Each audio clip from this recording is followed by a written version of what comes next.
जोहार एवरीवन, एक बार फिर से आप सभी का स्वागत करती हूँ झारखंड ओशियन में। मैं सुशीला हांसदा। हम लोग लास्ट क्लास में कर रहे थे शिक्षण संस्थान के बारे में, हम लोग पढ़ रहे थे, उसी को हम लोग आज कंटिन्यू करेंगे। ये उसका पार्ट 2 है। जिन्होंने नहीं देखा है शिक्षण संस्थान का पार्ट 1, वो जाके आप चेक कर सकते हो, पार्ट 1 देख लीजिएगा। पार्ट 1 में हमने कवर कर लिया था शिक्षा के क्षेत्र में झारखंड की लिटरेसी रेट कितनी है, शिक्षा के मुख्य स्तर क्या है। और मैं बोली थी कि हमारा जो सेकंड पार्ट होगा, पार्ट 2 बनेगा, उसमें हम लोग किसको कवर करेंगे, आवासीय विद्यालय को कवर करेंगे। तो कल्याण विभाग द्वारा ST SC OBC व अल्पसंख्यक छात्र छात्राओं के लिए संचालित की गई शैक्षणिक योजनाएं आज हम लोग कवर करेंगे। ठीक है, चलिए स्टार्ट करते हैं। आवासीय विद्यालय, बेसिकली आवासीय विद्यालय क्या है? ये एक ऐसी शिक्षा की व्यवस्था है जो प्राचीन काल से चली आ रही बिल्कुल गुरुकुल का ही एक रूप है। इसमें क्या हुआ है, इसमें आज की डेट में 89 आदिवासी विद्यालय बनाए जा चुके हैं, 23 अनुसूचित जनजाति विद्यालय और 4 पिछड़ी जाति के विद्यालय संचालित किए जा रहे हैं। इन छात्र छात्राओं को क्या दिया जाता है? भोजन, वस्त्र और पढ़ने की सामग्री निःशुल्क दी जाती है। ठीक है, फ्री में दी जाती है। इन विद्यालयों में प्रवेश करने के लिए क्या करना पड़ेगा? ये जो आवासीय विद्यालय होंगे, जो ST SC OBC कैटेगरी में बच्चों को जिसमें फ्री एडमिशन दिया जाएगा, तो इसके लिए क्या करना पड़ेगा? इसके लिए एंट्रांस एग्जाम लिखना पड़ेगा, मौखिक और लिखित परीक्षा के आधार पर होता है। प्रति वर्ष कक्षा 1, 6 तथा 9 की रिक्तियां के आधार पर परीक्षा समिति इन परीक्षाओं का आयोजन कर योग्य छात्रों को चुनती है।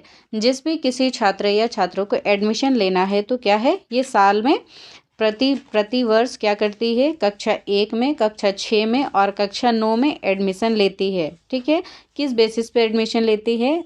मौखिक और लिखित एग्जाम देना पड़ता है। ठीक है, और ये किसके लिए है? ST SC OBC के लिए बेसिकली ये स्कीम निकाला गया है। आप देख सकते हैं ये आवासीय विद्यालय है।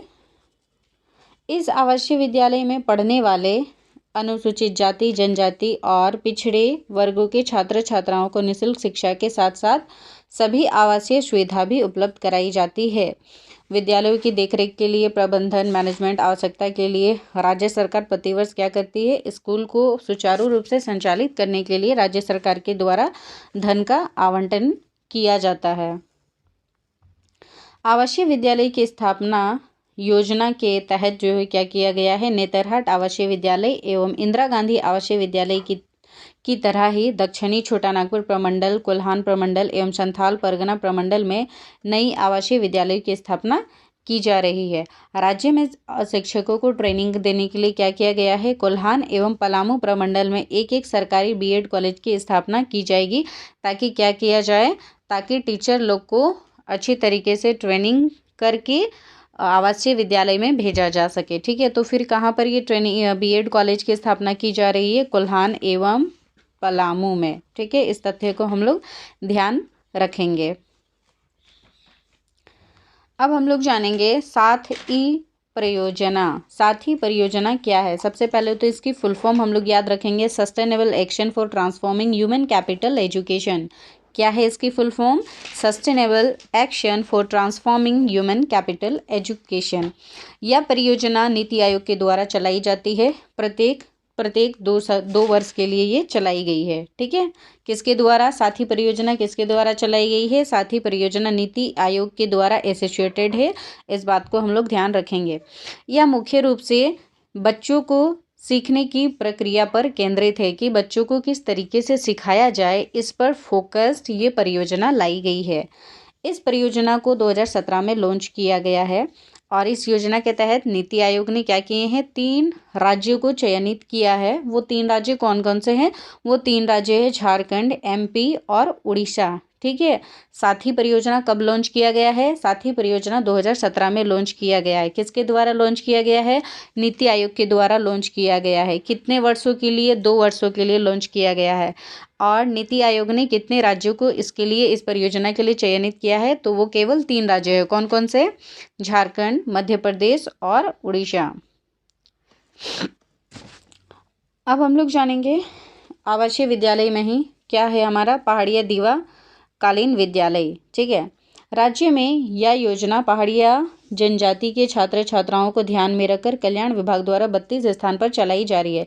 ये जो पहाड़िया दीवाकालीन विद्यालय है, ठीक है, ये कितने स्थान पर चलाई जा रही है?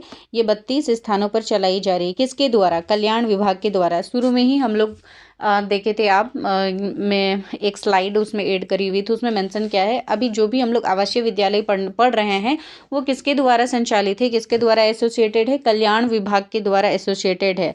तो ये पहाड़िया दीवाकालीन विद्यालय भी किससे एसोसिएटेड है, किसके द्वारा ये संचालित होती है?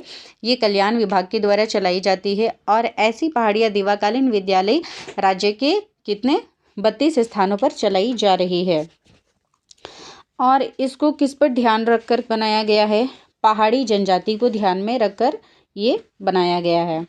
दुमका, पाकुड़, साहिबगंज, गोड्डा आदि जिलों में इन विद्यालयों का संचालन किया जा रहा है। कौन से विद्यालय? पहाड़िया दीवाकालीन विद्यालय का संचालन कहाँ कहाँ? दुमका, पाकुड़, साहिबगंज, गोड्डा। इसमें प्रवेश के लिए सादी कागज पर आवेदन कर जिला कल्याण अधिकारी को दिया जाता है।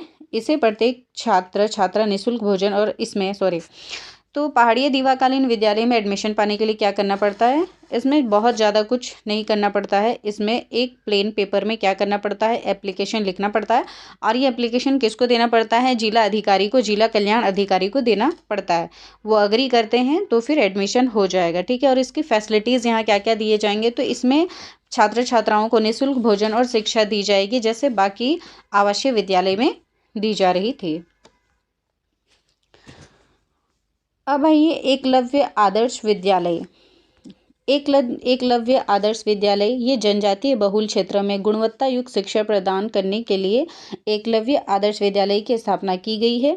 पूरे देश में 462 एकलव्य विद्यालयों का निर्माण किया जा रहा है। हमारे पूरे देश में, पूरे इंडिया में कितने एकलव्य विद्यालय? 462। कितने? 462 एकलव्य विद्यालयों का निर्माण किया जा रहा है, जिसमें 69 विद्यालय झारखंड में स्थापित किए जाएंगे, ठीक है। यहाँ तक क्लियर हो गया। यद्यपि झारखंड के खूंटपानी एवं कुचाई में इस प्रकार के विद्यालय पहले से ही स्थापित किए जा चुके हैं, झारखंड के द्वारा पहले से ही स्थापित किए जा चुके हैं।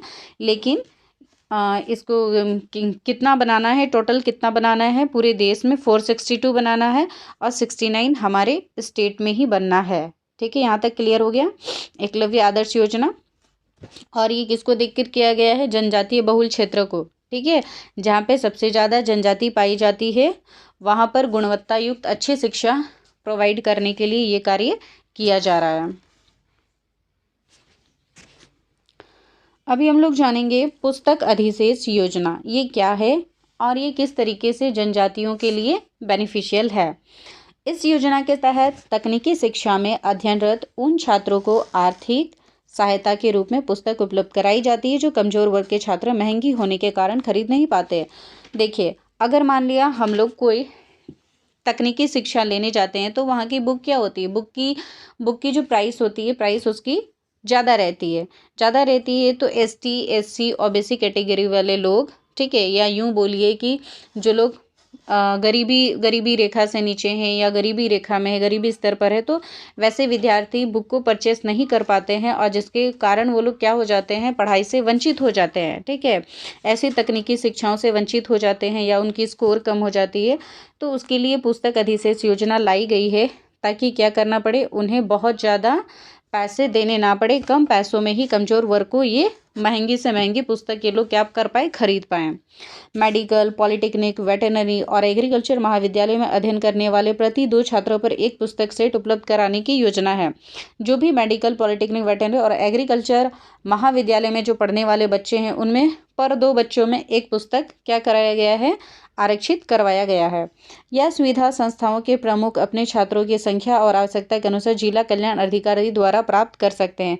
अगर इसका बेनिफिट लेना चाहते हैं संस्थाओं से तो फिर कैसे लेंगे? इसकी सुविधा लेने के लिए छात्रों को क्या करना पड़ेगा? आवश्यकता अनुसार जिला कल्याण अधिकारी के द्वारा ही ये लोग प्राप्त कर सकते हैं, ठीक है।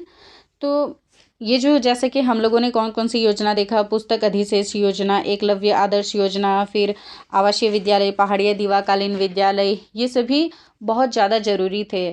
किसके लिए? जनजातियों के शैक्षणिक स्तर को बढ़ाने के लिए, फिर वो चाहे माध्यमिक स्तर हो, चाहे उनका फिर फिर उनको मेडिकल, वेटेनरी, इंजीनियरिंग किसी भी क्षेत्र में अगर उन्हें आगे बढ़ने के लिए इन सारे स्कीम की बहुत ज़्यादा ज़रूरत थी। ठीक है, तो इन स्कीम्स ने मूलभूत आवश्यकताओं को क्या किया है, उनकी फुलफ़िल करा है, ताकि वो क्या करे, बुक वगैरह परचेस कर सके और सुचारू रूप से अपनी क्या करे, अपनी शिक्षा स्तर को, अपने शैक्षणिक ज्ञान को वो लोग क्या कर सके, आगे बढ़ा सके। ठीक है, तो हम लोग क्या करते हैं, ये तो इसका सेकंड पार्ट है, तो वीडियो बहुत ज़्यादा लॉन्ग बन जाएगा, तो हम लोग थर्ड पार्ट इसका बनाएंगे शिक्षण संस्थान का, जिसमें मैं आप लोगों के लिए क्या करूँगी, झारखंड के प्रमुख विश्वविद्यालय एवं विश्वविद्यालय एवं शिक्षण संस्थान उसमें कवर हो जाएंगे। तो आप लोग इसका पार्ट थर्ड भी देखिएगा। आज के लिए इतना ही। ठीक है, मिलते हैं नेक्स्ट वीडियो पर। Till then take care. और एंड में मैं बोलना चाहूँगी, अगर कोई भी ऐसे लर्नर है जो चैनल पर न्यू विजिट कर रहे हैं, अगर वीडियो अच्छी लग रही हो तो काइंडली वीडियो को क्या करें, लाइक करें और अपने फ्रेंड से साझा ज़रूर करें। आज के लिए इतना ही, मिलते हैं नेक्स्ट वीडियो में। Thank you.